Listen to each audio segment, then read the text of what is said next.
Bonjour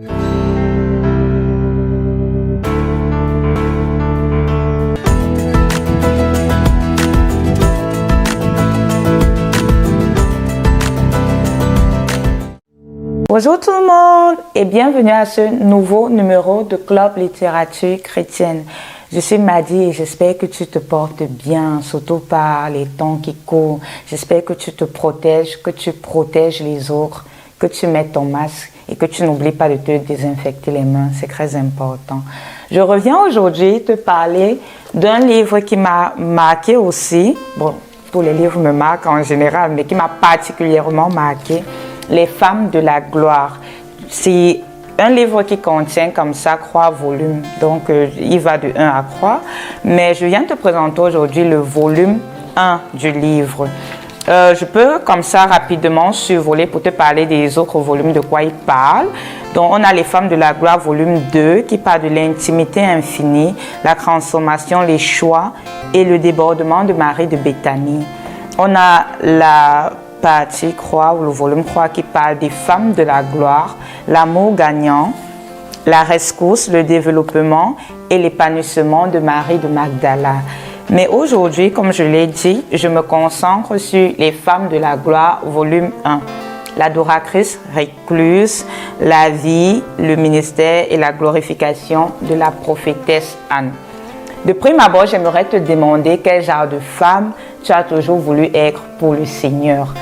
Je dis femme parce que c'est un livre, oui, bien sûr, un homme peut le lire, mais moi, je l'ai lu en tant que femme. Je voulais être impactée par ce livre en tant que femme. Moi, j'ai toujours voulu être une femme de la gloire pour le Seigneur. Je voulais être une Esther, je voulais être une Déborah, une femme qui donne tout pour le Seigneur. Mais je pense que je n'avais pas compris ce qui signifie donner son tout pour l'Éternel jusqu'à ce que je lise ce livre. Et comme je l'ai dit tout à l'heure, c'était mon besoin du moment et il m'a impacté véritablement durant la lecture parce que j'avais besoin de savoir ce qu'il faut faire pour grandir avec le Seigneur et pour ne pas juste être une femme de la cuisine, une femme qui est derrière un homme, mais une femme qui va également impacter des vies, qui va également toucher des vies et qui va également être quelqu'un ou quelqu'une, une grande personne pour le Seigneur. Alors, je te repose la question, quel genre de femme veux-tu être pour l'Éternel? L'auteur nous parle d'Anne. Anne, elle ne connaissait pas Dieu avant ou elle ne le connaissait pas profondément. La Bible ne parle pas véritablement de ce qu'elle était avant d'entrer dans le temple. Mais l'auteur essaye comme ça de nous parler de ce qu'était sa vie de jeune fille, sa vie avant le mariage, quel genre de personne elle était. Ensuite, il nous parle de sa vie maritale, du fait qu'elle ait connu le bonheur pendant 7 ans, qu'elle s'est mariée pendant 7 ans. Pour plusieurs actuellement, 7 ans de mariage, c'est vraiment court. On peut se dire que Anne aurait en voulu l'Éternel de lui avoir ôté ce bonheur terrestre qu'elle avait pu avoir, que Anne aurait sombré dans la tristesse parce qu'elle avait perdu un être cher, un être aimé. Mais ce n'est pas ce qui s'est passé avec Anne et c'est ce qui me marque véritablement dans l'histoire. Anne a été mariée pendant 7 ans. Si je me dis, si elle s'était mariée à 20 ans, elle a perdu son mari à 27 ans. La Bible ne nous dit pas si Anne avait une progéniture ou pas, si elle avait des enfants. Peut-être qu'elle n'en avait pas. Elle n'avait donc pas de souvenir de cet homme-là qui l'avait aimée et qu'elle avait aimé pendant 7 ans. Ou si elle avait des enfants, elle aurait été marquée définitivement par le visage de cet homme qu'elle voyait sur ses enfants. Et la tristesse aurait été plus profonde ou pas, ça dépend de là où on se situe, de comment on se place. Mais Anne a perdu son mari et elle est partie, elle a décidé de servir le Seigneur. Beaucoup de gens, de jeunes femmes, se seraient remariées.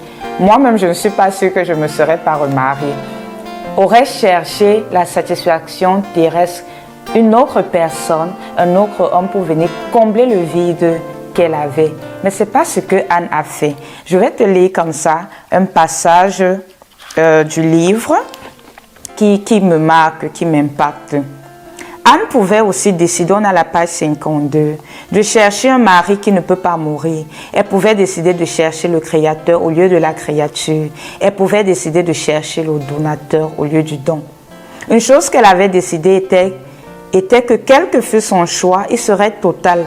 Quelle que fût la chose à laquelle elle se donnerait, il fallait qu'elle s'y donne à 100%. Elle n'était pas née pour les engagements partiels. Elle savait que si elle faisait de Dieu son choix, elle ferait de lui son choix à l'exclusion de toute autre personne et de toute autre chose. Elle savait que si elle faisait de Dieu son choix, elle ferait de lui son choix exclusif à jamais. Elle savait que si elle faisait de Dieu son choix, elle lui donnerait les choses suivantes: sa beauté, son corps, ses pensées, son esprit, son âme, sa possession, chacune de ses pensées, chacun de ses sentiments, son tout. Oui, Anne a véritablement donné son tout à Dieu. Elle a passé près de 60 ans dans le temple à jeûner et à prier pour que les desseins de Dieu s'accomplissent sur la terre. Anne était une femme qui vivait dans la réclusion. Parfois, quand on fait des choses pour le Seigneur, on cherche à ce que le monde le voie. Et l'auteur l'évoque ici dans ce livre. On cherche à être admiré des autres. Mais ce n'est pas ce que Anne était. Anne, elle servait l'Éternel, mais elle servait l'Éternel en cachette.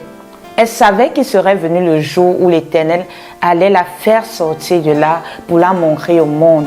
Et elle s'est préparée à ce moment pendant 60 ans.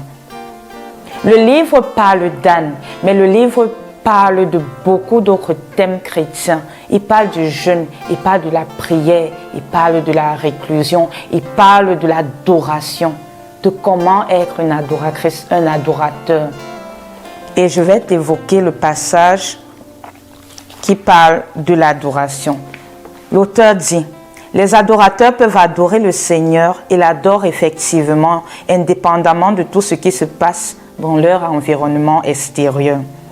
Leurs yeux spirituels sont tournés vers le Seigneur et non vers leur environnement extérieur. Ils sont préoccupés par ce qui se passe dans leur environnement intérieur, entre leur esprit et le Saint-Esprit. Et si les choses y sont correctes, alors ils n'ont aucune raison de s'inquiéter. C'est ce qu'était Anne. Quelqu'un qui adore le Seigneur en esprit et en vérité, dans le jeûne et dans la prière. Ce livre m'a véritablement impacté et ça m'a permis de comprendre même plein de choses par lesquelles je suis déjà passée. À chaque fois que j'ai véritablement touché Dieu, c'est quand j'étais seule. Mon baptême du Saint-Esprit ou dans le Saint-Esprit, je l'ai reçu seule dans ma chambre et ma vie n'a plus jamais été la même. Une fois, bien avant, quand je suis arrivée dans la communauté où je sers l'Éternel, je faisais le ménage et cela m'impactait parce que je le faisais seule. Je venais seule dans le temple ou à l'église et je nettoyais. Et les moments que j'ai vécus, ou bien ce moment-là je ne l'ai plus jamais vécu parce que c'était des moments que je passais dans la prière en nettoyant. C'était des moments où l'Éternel me parlait véritablement. Je pense que pour servir le Seigneur, on a besoin de se cacher. Et lui-même, il nous bâtit dans la cachette, il bâtit notre caractère dans la cachette, il bâtit notre âme dans la cachette, il bâtit notre esprit dans la cachette. Et quand on ressort de là, on n'est plus cette personne. Anne avait pris une retraite, une longue retraite. Sa retraite a duré 60 ans. Et quand elle est sortie, ce n'était plus la même personne. Ce n'était pas la veuve qui était ancrée après avoir perdu son mari. Je pense que Dieu a impacté son caractère. Et c'est ce que l'auteur nous dit d'ailleurs. Dieu a impacté la femme qu'elle était. Et elle est devenue une femme inchronisée, couronnée pour l'Éternel. Je te recommande vivement de lire ce livre. Tu peux l'avoir en volumes différents et tu peux l'avoir comme ça directement. Si tu veux être une femme qui va servir Dieu, tu pourras te retrouver dans les différentes facettes de ces femmes qui sont citées là ou de ces femmes dont l'auteur parle. Et tu pourras choisir qui tu veux être, quel genre de femme tu veux être pour l'Éternel, quel genre de femme de la gloire tu voudrais être pour l'Éternel. Sois vraiment béni. Si tu as des difficultés à te procurer le livre, n'hésite pas à écrire un commentaire. Nous nous ferons le plaisir de te faire parvenir une copie. Prends soin de toi.